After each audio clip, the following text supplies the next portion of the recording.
Assalamualaikum warahmatullahi wabarakatuh. Alhamdulillah, syukur pada Allah Subhanahu wa taala, kita telah menerima berita gembira di mana pada 23 hari bulan Mac 2020 masjid akan dibuka semula berperingkat-peringkat. Jadi insya-Allah mudah-mudahan keadaan ini menjadi bertambah baik dan masjid akan dibuka sepenuhnya pada masa mendatang. Insya-Allah kita doakan yang terbaik. Jadi susulan daripada video yang lalu berkaitan dengan persiapan kita apabila kita hendak pergi ke masjid nanti bila masjid dibuka. InsyaAllah pada kali ini saya akan berkongsi sedikit berkaitan dengan firman Allah dan juga sedikit hadis Nabi sallallahu alaihi wasallam ataupun penjelasan daripada hadis Nabi sallallahu alaihi wasallam berkaitan dengan satu topik yang begitu menarik. Kita selalu dengar orang kata menerusi situasi sekarang ni lah, orang kata kenapa kita masih takut dengan virus? Kita kan takut pada Allah Subhanahu Wa Taala, takut pada Allah lebih ataupun takut pada virus lebih. Macam itulah dan seterusnya. Jadi pada kali ini saya nak berkongsi berkaitan dengan takut pada Allah sehingga kan kita melakukan solat, dan solat itu sendiri pula dinamakan sebagai solat takut. Apa ni solat takut? Kita ada solat Jumaat, solat Zuhur, solat Asar, solat Maghrib, solat Isyak, solat Subuh. Ini ada solat takut. Solat takut ni benda baru ke apa ni? Ustaz ni jangan meripik lah. Jadi benda ni bukan benda baru. Benda ini telah diceritakan oleh ulama' dan telah dikumpulkan pendapat-pendapat mereka lama dah. Dan sedangkan solat itu sendiri pernah dilakukan pada zaman Nabi SAW. Solat ini dinamakan sebagai solat al-khawf. Salat al-khawf. Jadi daripada mana kita boleh rujuk? Jadi mungkin ditakdirkan kita tidak pernah dengar ataupun kita belum belajar lagi, ataupun mungkin hari ini kita nak pergi kelas untuk belajar tu, sekali masjid tutup pula, terlepas. Jadi insya-Allah saya nak berkongsi berkaitan sedikit saja, tak banyak, sebab kalau nak banyak panjang dia dah jadi satu kuliah. Short and sweet berkaitan solat al-khawf, solat takut. Jadi solat takut ni apa benda? Kita boleh ambil daripada kitab dan juga daripada kitab Al-Um ni adalah karangan Al-Imam Asy-Syafi'i, dan kita boleh juga rujuk daripada kitab Al-Fiqhul Islami wa Adillatuh. Ini kitab-kitab ni ada menceritakan tentang solat al-khawf ataupun solat takut. Jadi kita buka saja solat takut ni. Okey, solat takut. Bagaimana kita boleh nak adakan solat takut, dan apakah syarat-syarat yang menyebabkan kita boleh melakukan solat takut, dan bagaimana caranya? Ini solat takut lah solat takut. Ulang-ulang cakap solat takut. Al-Quran surah An-Nisa ayat 102. Apa makna dia? Dan apabila engkau, wahai Muhammad, berada dalam kalangan mereka semasa perang, lalu engkau mendirikan solat dengan menjadi imam mereka, maka hendaklah sekumpulan daripada mereka berdiri mengerjakan solat bersamamu, dan hendaklah mereka menyandang senjata masing-masing. Kemudian apabila mereka telah sujud, maka hendaklah mereka berundur ke belakang untuk menjaga serbuan musuh, dan hendaklah datang pula puak yang lain yang kedua yang belum solat kerana menjaga serbuan musuh, maka hendaklah mereka bersolat berjemaah bersamamu, dan hendaklah mereka mengambil langkah berjaga-jaga serta menyandang senjata masing-masing. Orang-orang kafir memang suka kalau kamu cuai akan senjata dan harta benda kamu, supaya dengan jalan itu mereka dapat menyerbu kamu beramai-ramai dengan serentak, dan tidaklah kamu berdosa meletakkan senjata masing-masing jika kamu dihalangi sesuatu yang menyusahkan disebabkan hujan atau kamu sakit, dan hendaklah kamu mengambil langkah berjaga-jaga. Sesungguhnya Allah telah menyediakan bagi orang-orang kafir itu azab siksa yang amat menghina. Surah An-Nisa ayat 102. Boleh buka Quran, boleh tengok. Okey. Jadi daripada sini solat khauf ni adalah solat takut di mana Nabi SAW melakukan suatu peperangan. Jadi solat ni dalam keadaan peperangan lah. Ada tiga keadaan solat ni dilakukan. Yang pertama, sewaktu dalam keadaan belum bertemu dengan musuh, tetapi musuh ada di hadapan, belum bertemu dengan musuh, tapi musuh berada di sekeliling, sedang bertempur, dalam tengah berlawan ni, tengah tembak ke, tengah berpedang ke apa, pun ada cara untuk melakukan salat. Mungkin ada yang tak tahu kan, macam pelik mana ada, tak ada, Nabi dah buat. Jadi benda ni ada. Jadi ustaz-ustaz dah rujuk di dalam kitab-kitab fikih berkaitan ni. Walaupun saya kasih sikit saja, nak lebih jelas kenalah pergi belajar dan tanya. Okey, ni video singkat insya-Allah. Okey.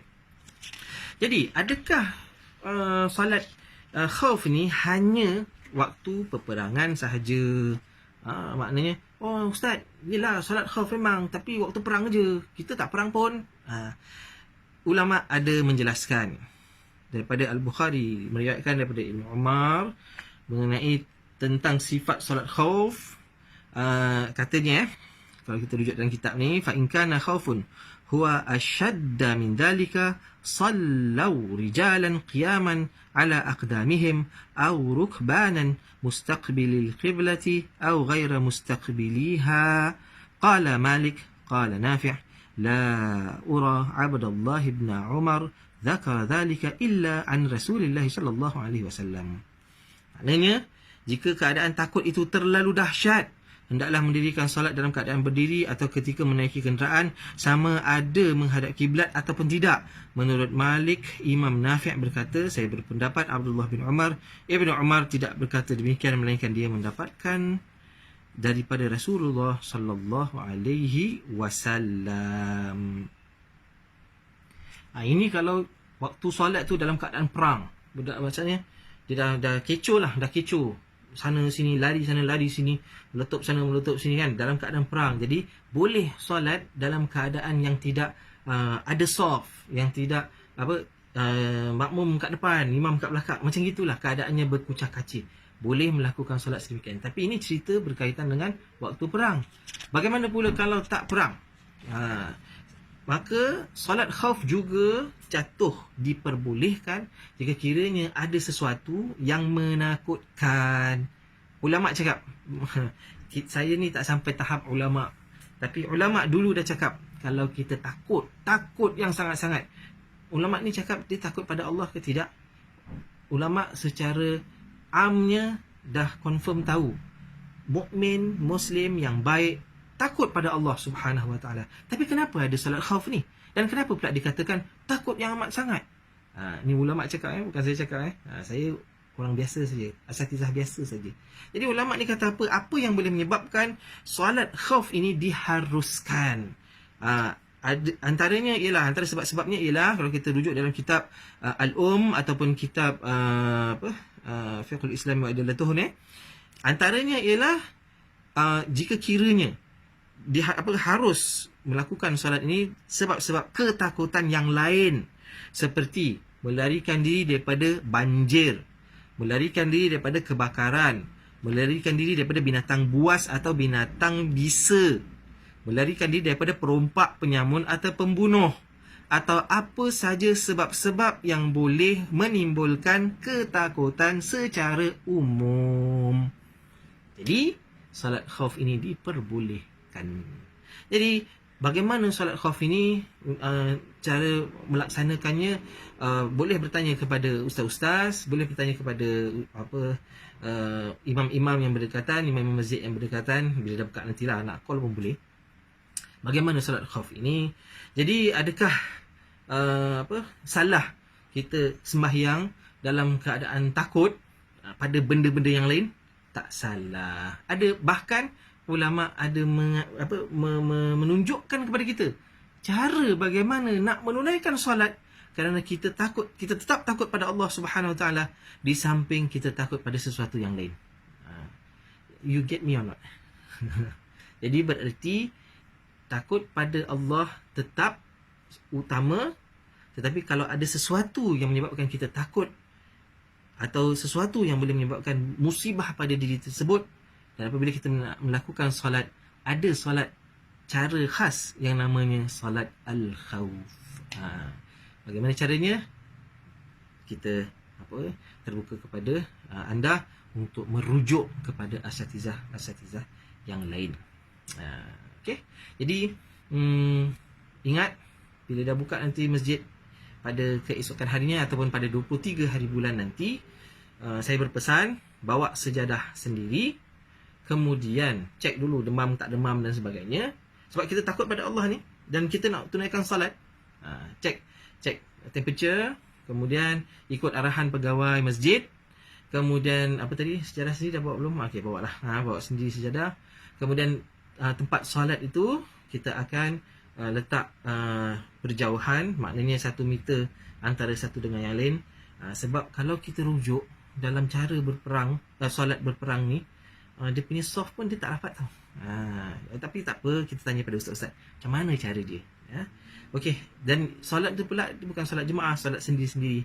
InsyaAllah tak ada apa-apa masalah. InsyaAllah Allah Subhanahu Wa Taala menerima. Allah tahu, Allah yang ciptakan perasaan takut di dalam hati manusia kepada Allah dan juga kepada yang lain, asalkan ianya tidak menyebabkan kita putus harapan dengan Allah Subhanahu Wa Taala. Mungkin video ini kali ini ada panjang sikit, tapi mudah-mudahan ada manfaat. Jadi kita ingat balik salat al-khauf. Apa dia? Itu saya dah terangkan sedikit sebanyak.